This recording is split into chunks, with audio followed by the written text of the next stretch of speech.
I'm here to talk about a crisis that's happening all over the United States right now: the dehumanization, exploitation, and disposal of immigrants. Let's start with this photo right here. So in this photo, there's a cage. And in this cage are children. Children specifically from Central America.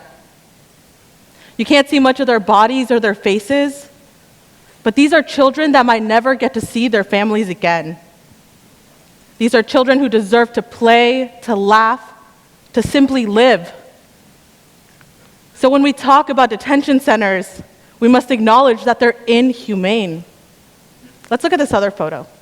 It's the same detention center. This time you can see a little boy. You can see he's not wearing shoes. You can see he's covered in some sort of blanket. This human being does not understand why this is happening to him and his family. When I say people are being disposed of, that is exactly what I mean. We are seeing mass detention, and this is nothing new. But what we are seeing is that this is being normalized. 200 miles from this very spot, there's a detention center, a for-profit prison with 1,500 beds. The more black and brown bodies they detain, the more money they're making. Do you see the conflict of interest? This is not about humanity anymore. And families are being separated. There's an estimated 11.5 million undocumented immigrants in the United States. But we know that our community is much larger than that. We know that our community includes mixed status families. We know that our community includes the people that we work with every single day, the people that we interact with every single day, the people that are no longer protected under temporary protected status. The people in detention do not have access to healthy food. Sometimes they don't even have access to healthy water.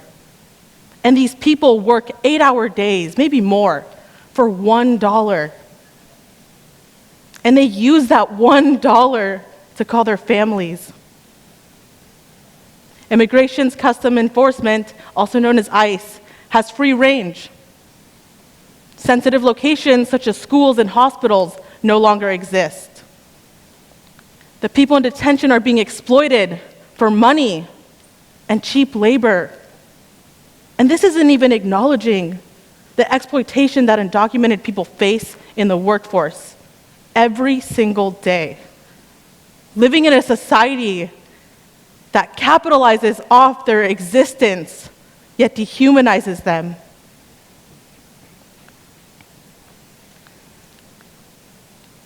So when we talk about detention, we must look at the people that are there, the people that are suffering.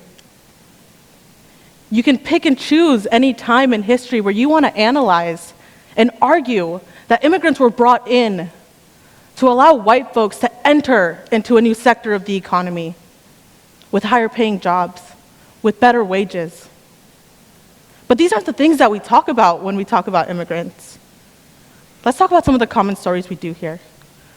The restrictionist on immigration, one who generalizes immigrants as criminals. If this is your story, you might say things such as, they take our jobs, they are criminals. You might question, why did they not do it the right way? As if it were that easy. You might even say they do not pay taxes. Let's look at the other side of that story, the value of immigrants. If this is your story, you might say things such as, they take the jobs that nobody wants. They pay taxes. We rely on them to pick our food. And they benefit our economy. What I'm here to tell you is that both of these narratives are harmful, because they both look at us as disposable economic variables. Whether we are contributing or taking, we continue to be dehumanized. But let's take it one step further. You might support this narrative, the dreamer narrative. The children that were brought here by no fault of their own, which in turn criminalizes our parents. These model citizens in the making have been able to navigate and challenge systems that weren't created for them. So we see the dreamer is being fetishized. Not only are these ideas of us unrealistic and oppressive, they avoid the psychological trauma that we carry every single day. And most importantly, they avoid the existence of our families. As a DACA beneficiary, I acknowledge the privilege I was granted under this program, but I also saw how it divided my community. I do not like to identify as a dreamer because it comes with this idea that my only dream is to attain citizenship. So who is being left out of this conversation? Our parents. The majority of our community is being left out. Society may not view our parents as model citizens, but we would not be here without them. I share with you this photo of my parents when they got married, Catalina and Jose. I promise you they're happy. We come from a very stoic family. When these people traveled over here, they knew there were sacrifices they were going to have to give up. They knew they were going to sacrifice their families, their security, language, their first homes. But then there were sacrifices they didn't even know they were giving up, like their physical health, their mental health, everything for this right here. So how is all of this happening? Because we are dehumanizing people. Dehumanizing starts when we are looking at immigrants as variables that cannot exist beyond being undocumented. Language like illegal and alien. I know that at a young age, in middle school, I would write research papers on illegal immigration and self-identify as an illegal immigrant, internalizing that I did not belong here. And then our community is tied to this number when we know that our community is so much larger. And then there's policies that perpetuate racism, that allow local law enforcement to racially profile people of color and hand them over to ICE. There's policies that create barriers for us to succeed. And actually, earlier this week on Tuesday, the Supreme Court ruled that legal permanent residents, undocumented people, and asylum seekers could be held in detention indefinitely. This means that they can cage us, they can cage our bodies for profit, and we cannot contest it. And then we hear politicians and people with power and money when Obama says, we're going to go after felons, not families, as if we could not exist as a full person. Felons also have families, and they're also a part of our community. And this is all structural racism. If it wasn't, detention centers would not be filled with Black and brown bodies. And let's let go of this one right away, that we're here to benefit your economy. We're here because we deserve human dignity.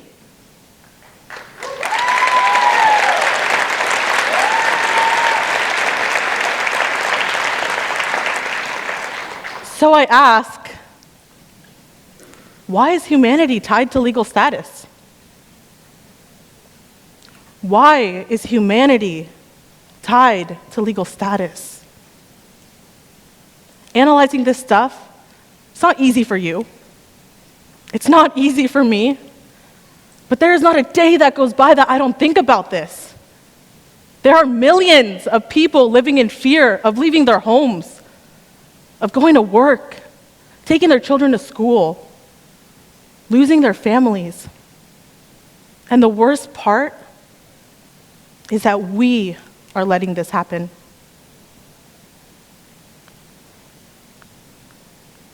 I want to share with you these two photos. This first one is my lovely family, Catalina, my sister Kathy, and my dad Jose. And the second photo, because I would not hear the end of it if I didn't include my mother's dogs in the family portrait. So my challenge to you is to look past your narrative, and look at the underlying issue. My challenge to you is to recognize the humanity of all people. Detention centers should not exist. Deportations need to end.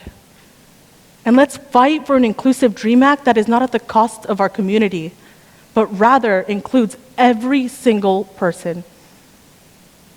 If you want to call me a dreamer, dream with me about abolition. Now that's a dream for humanity. My name's Victoria Matey Mendoza. I'm undocumented, loud, and proud. Thank you.